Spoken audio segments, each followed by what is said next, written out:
ఈ బాల్కస్మన్ అనేవారు నువ్వెవనివా? పెద్ద పెద్ద మాటలు మాట్లాడుతున్నావు. కండ కావురమా, మదమా, డబ్బులు బాగా పిచ్చిలేసిందా?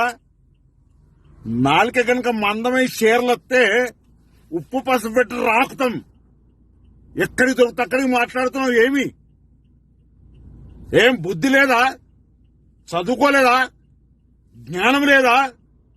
ఒక సభల ఈ రాష్ట్ర ముఖ్యమంత్రి రేవంత్ రెడ్డి గారిని, ఒక జాతీయ పార్టీకి అధ్యక్షుడైన రేవంత్ రెడ్డి గారిని నోటికొచ్చిన మాట్లాడడం నీ నాలుక మందం, నాలుక చీర్స్తాం కొడుక. ఏమనుకుంటున్నావు? ఈ తెలంగాణ రాష్ట్రాన్ని తెచ్చింది కాంగ్రెస్ పార్టీ.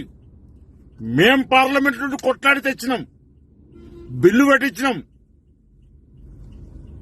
నీకు ప్రభు భక్తి కావాలనుకుంటే కేసీఆర్ బూట్లు నాకు, కేటీఆర్ పాదాలు నాకు.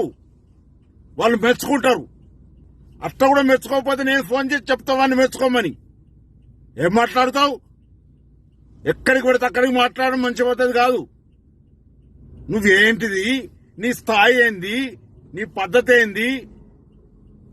నీవు పెద్దపల్లికి పోయినాడు రబ్బర్ చెప్పులతో వేరే కొడుక. ఇంత డబ్బు ఎక్కడికి వచ్చింది? ప్రజలను ముంచి మోసం చేసి డబ్బులు సంపాదించి ఎక్కడికి పడితే అక్కడికి మాట్లాడుతా ఉన్నావు కొడుక. నీ సంగతి తెలుస్తారు. అదే పెద్దపల్లి ప్రజలు, అదే చెన్నూరు ప్రజలు ఉరికిచ్చి కొడతారు కొడుక. ఏమనుకుంటున్నావు? ఎక్కడికి పడితే అక్కడికి మాట్లాడతావు. వెంటనే బేషరత క్షమాపణ చెప్పాలి, లేకపోతే ఉరికిస్తాం.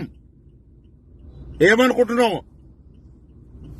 ఇది హెచ్చరికగా భావించవలసిందిగా డిమాండ్ చేస్తూ ఇంకోసారి ఇలా మాట్లాడితే పెద్దపల్లి ప్రజానీకానికి విజ్ఞప్తి చేస్తున్నాను.